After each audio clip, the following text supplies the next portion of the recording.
Hey, this is Liz, and you're listening to the SouthCack Syndicate Podcast. Never did anything, but it was this is your show after Life After Hugh. Yeah. Listen, the one thing I wish he would have done was Hugh Force One, get a tour bus, travel the country, and film every bit of it. I'm telling you, that could have been a reality show in itself. That's a sore subject. Why? Because he asked for my old tour bus. Yeah, I know. And I didn't sell it to him. I think that was the plan. I think I bought it drunkenly one night, and we even shook hands on it, I think.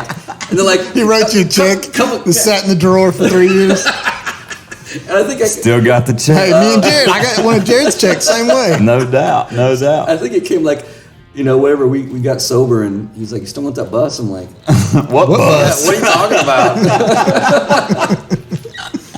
So anyway, that's awesome. So we ended up meeting in Nashville, and I said, "Look, I got a lake house in South Carolina. I'm not living there. I'm still running a company in the Midwest, playing music too at the same time. Go use it anytime you want to." Well, at this point too, though, you guys had created some kind of like friendship.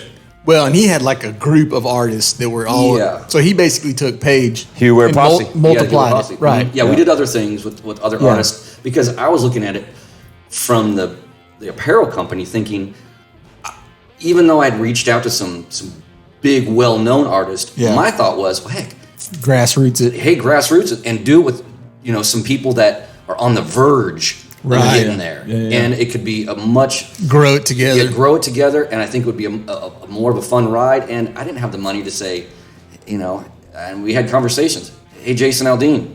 Yeah. And he wants $1 million. It's to wear a T-shirt. Yeah. So I mean, whatever. Well, and, I'm using him as an example, but and Aldean didn't really fit what you were trying to do too. I mean, I think that's where. I mean, you stayed true to yourself with Paige, Hope Forward, like those. Jared, like you stayed super true to yourself in those. See, and I think that's where Jared and I, not just the music or the apparel stuff, the entrepreneur. Aspect of our lives, and so that part about we talk most of the time just about business ideas. Sometimes like, hey, I was thinking about this, and hey, I talked to this guy, and I thrive in that area. I want to. Ooh, what's that going on?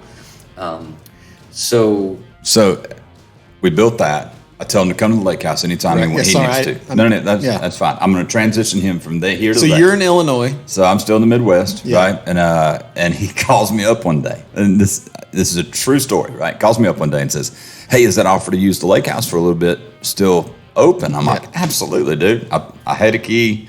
Here's where you get the key." And he's like, "Good," because I'm halfway there, and I got the U-Haul, loaded behind me. Yeah, and I went, "Oh, stay as long as you need." That goes back to the tumbleweed. At the time, I was then thinking like, I want a brick and mortar. That was spawning then. Like, okay, maybe I just need a place. Yeah. Well, you'd been out here too, right? Yeah. I had been out. I came out for the family bash one year. Yeah. So you'd already seen the area. I'd already been out here, and I was like, oh, this place is awesome, and so we had some conversations, and this is before I ever bought my first building. Like I didn't even know that I was ready to start buying up towns. You weren't even here yet. That's right. Yeah, that's right. So I was thinking that way in terms of brick and mortar, and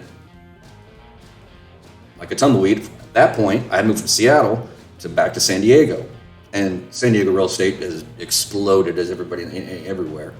And even then, I was like, just to see it.